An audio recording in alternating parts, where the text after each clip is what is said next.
Hi friends, welcome back to Lullaby Land. Today we're going to read The Berenstain Bears and Too Much Vacation by Stan and Jan Berenstain. It says, can a bear's vacation with more rain than sun end up being the one that's most fun?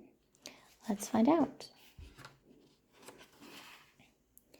Well, that's everything, said Mama Bear as she and sister and brother bear held the car trunk lid so that Papa Bear could tie it down.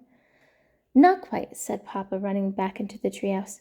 We almost forgot the camera, he said when he reappeared. What good is a wonderful vacation without photographs to remember it by? Good thinking, Papa, said Brother. May I take some pictures when we get there? And how about me? Sister wanted to know. Of course you may, said Papa as they bundled into the car. We're all going to take pictures of the most wonderful vacation the Bear family has ever had. All right now, everybody buckle up and we'll be on our way. 4 safety belts clicked into place, and they left their safe, comfortable treehouse and headed for the excitement and adventure of a vacation high up in the wilds of the Great Grizzly Mountains. It had been Papa's idea to take their vacation in the Great Grizzlies. It will be a real wilderness experience. We'll live off the land. We're getting too soft here in the valley with all our supermarkets and other conveniences. When he saw the ad in the newspaper, there was no holding him.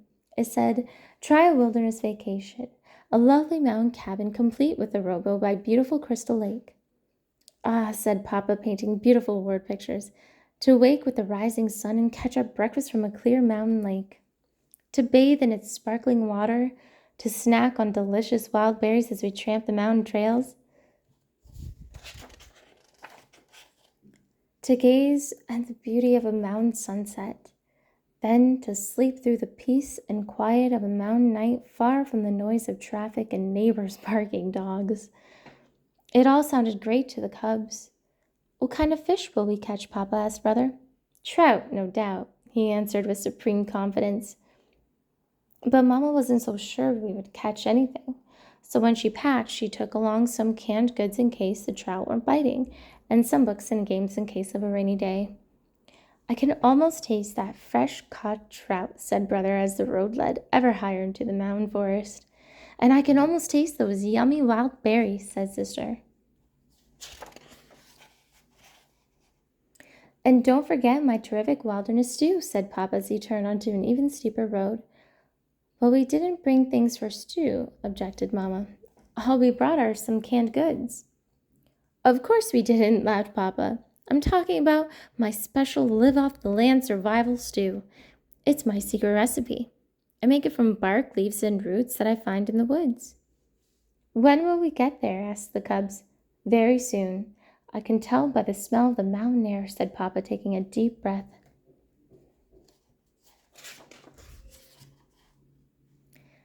That's not mountain air, complained Brother, making a face. That's skunk. Said Papa, wrinkling his nose. A good time to start taking those pictures, thought Mama. Phew, said Papa. Click, said the camera. There's the cabin, shouted Sister as they rounded a bend.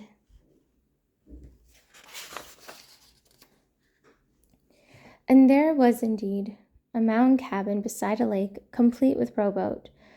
Of course, it wasn't quite as they had pictured it from the ad. Crystal Lake looked more like mud soup.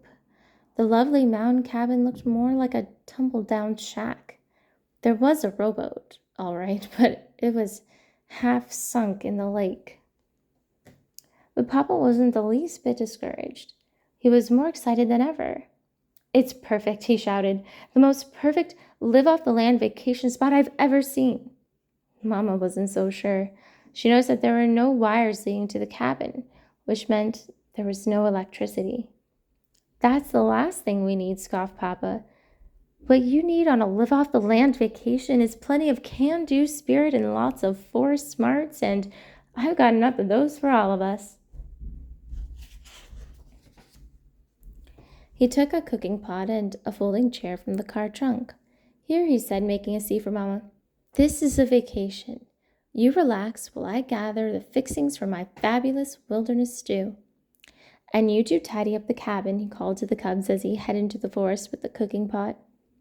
But Mama didn't expect to do much relaxing on this vacation, and she wasn't surprised to find that the cabin was an even worse mess inside than it was outside. There was an ankle-deep carpet of twigs, branches, and dead leaves on the floor, and it was practically a museum of spider webs, cocoons, and mouse nests. Time for another picture, thought Mama. Scurry, scurry went the mice. Click went the camera. What's this? Asked Sister as she cleaned leaves out of the sink. That's a hand pump for water, answered Mama. Just what I need. It was Papa back with his cooking pot full of strange-looking bark, leaves, and roots. A little water for my stew. He worked the handle.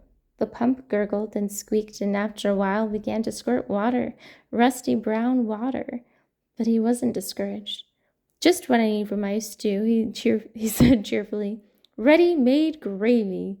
He carried the pot outside where he had prepared a cooking fire. It was very exciting for the cubs, but Mama wasn't so sure. So she made a fire in the fireplace and warmed up a supper of canned beans and dried honeycomb.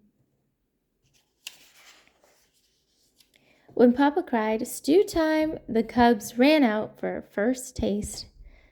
Mama followed with the camera. "Here's to living off the land," said Papa, holding up a big spoon of the strange-looking stuff. Then he, brother, and sister each took a taste. "Yuck," said Sister. "Bless," said Brother. "Patooey," said Papa. "Click," said the camera. Mama Bear's supper of beans and honeycomb proved very tasty. Papa Bear stretched and yawned. "Now early to bed so I can get up with the sun and catch our breakfast."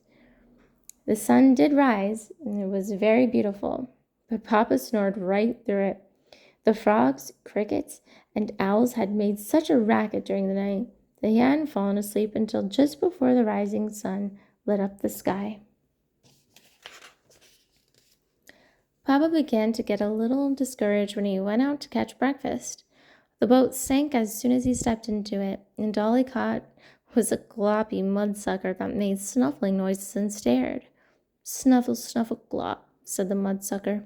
"Click," said the camera. It was Papa's turn to snap the picture when Mama and the cubs tasted the wild berries. The thorns were something fierce, and the berries were so sour even the birds puckered. Later, there was a perfectly beautiful sunset, but the bear family didn't get to see much of it. They were too busy swatting the swarms of hungry mound mosquitoes that swooped in from the lake. "Live off the land, you say," shouted Mama as they ran for the cabin. "With all these thorns and mosquitoes, it's more like the land is living off us." It began to rain just as they reached the cabin, but the roof leaked badly, and pretty soon they had more leaks than they had pots and pans. They spent a miserable night. By morning, they were soaked to their fur, and there was a foot of water in the front stairwell. "Don't worry," said Papa. "The rain can't last forever. And just as soon as I sweep out this water," but instead of Papa sweeping the water swept Papa out the door, down the muddy slope, and into the muddy, mucky lake. When Mama and the cubs reached him, he looked more like a mud ball than Papa Bear. "Say," he said, looking up at them, "I have a terrific idea. Let's go home." So the bear family loaded the trunk, put the car top up, bundled into the car, and bumped and splashed down the mountain in the driving rain. The rain had stopped and the sun had come out by the time they reached the valley, and their treehouse had never looked so good to them as it did that day. The next day, Mama took the film to the camera store to be developed. When the pictures came back a few days later, the bear family wrote titles on them. They began to chuckle as they passed the pictures around. The chuckles grew to roaring laughter, and soon they were laughing so hard they cried. Papa smells the mountain air. We are greeted upon our arrival. We taste Papa's wilderness stew. Papa catches our breakfast. Our first taste of wild mountain berries. Papa decides it's time to go home. And every so often, through the years, they take out those pictures and have an absolutely wonderful time enjoying the worst vacation the bear family ever had. And that's the end of that story. Thank you so much for watching, guys.